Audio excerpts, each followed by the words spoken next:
Thank you for being here. This short video covers stroke risk and simple steps you can take to support your brain health. Whether you're part of Nourish or just learning more, we're glad you're taking this step. Enjoy this short video, and at the end, see how to learn more and get involved with research and the Center for Healthcare Innovation.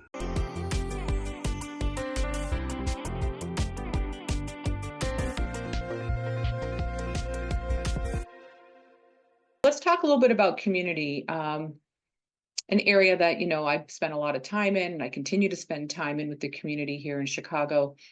Can you give us just the average number of strokes that occurred, let's say, last year in Chicago? I understand we're coming out of COVID and those numbers change, but just to give our listeners an idea of how many strokes occur per year.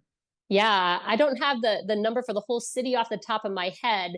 But I can tell you at Rush, we treat typically over 1,000 patients a year acutely, Okay. and then we have people that we follow in our clinics, and, stroke survivors is another group. But, coming into the Exactly. emergency room, it's a lot of individuals. And when you think nationally, stroke is the number one cause of disability. Exactly. It used to be the number 3 cause of death. And over the years, because of advances in treatments and therapies, that has fallen now to the number 5. So we've made progress there in stroke mortality, your likelihood that you're going to die of a stroke, but it's still the number one reason that people are disabled. Right. And so kind of knowing those signs and symptoms, because we have really effective treatments and care, clot busting drugs and mechanical thrombectomy, knowing those signs and symptoms of stroke. You may be familiar with FAST. That's where the face droops down. Maybe your speech sounds a little garbled or funny. And then the arm is drifting down. You say, it's time to call 911. And especially for our minority populations, I think something to be aware of is that if you call 911 and you're having stroke symptoms and the ambulance comes to get you, they will bypass hospitals that are not good at treating strokes, and they will Right. take you to the one that is good Very at treating important. strokes. Exactly. And if you've ever been in an ER waiting room, especially this time of year, everyone's got the sniffles and it's a ton of people, you cut the line.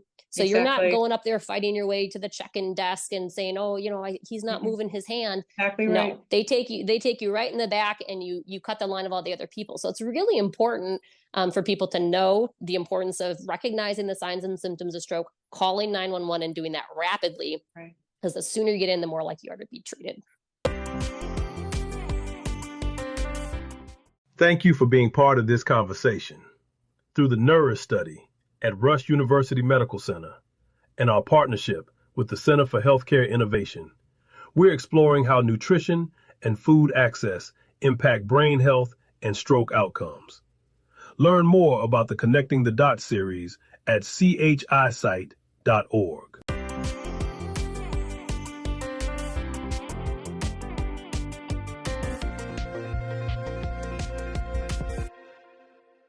If you missed a study visit, that's okay.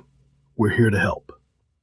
If you have questions, want to reschedule, or simply want to learn more about our work, please reach out to our field team using the contact information on your screen. We'd love to hear from you.